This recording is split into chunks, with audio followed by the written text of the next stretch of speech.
আসসালামু আলাইকুম রহমতুল্লাহি বারকাতুহু।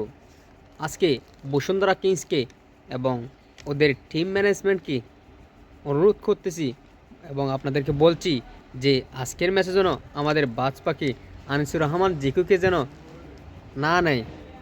কেন সেটা জানতে চান?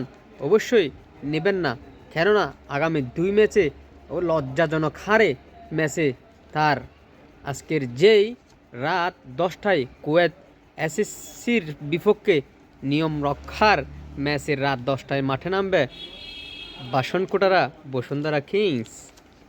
আমাকে এটা বসুন্ধরা কিংস নামটা আমার বলতে ইচ্ছে না, তাকে আমার নাম দিয়েছে হচ্ছে বাসনকোটারা কিংস, কারণ প্লেয়ার নষ্টকারীর একটা মাধ্যম সেটা হচ্ছে একটা ক্লাব বসুন্ধরা কিংসেই।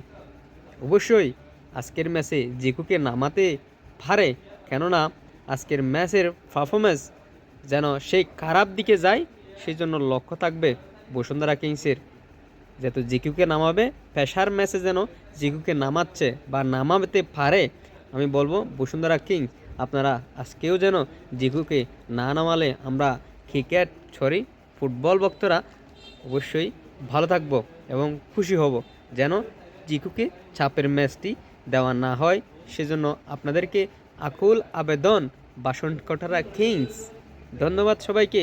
যেন বলছি আনিসুর রহমান জিকুকে যেন আমাদের বাংলার বাস পাখি খ্যাত, আপনারা অবশ্যই তাকে নামাবেন না। আজকেও সেই আমাদের উট পাখিকে নামানো হোক। ধন্যবাদ।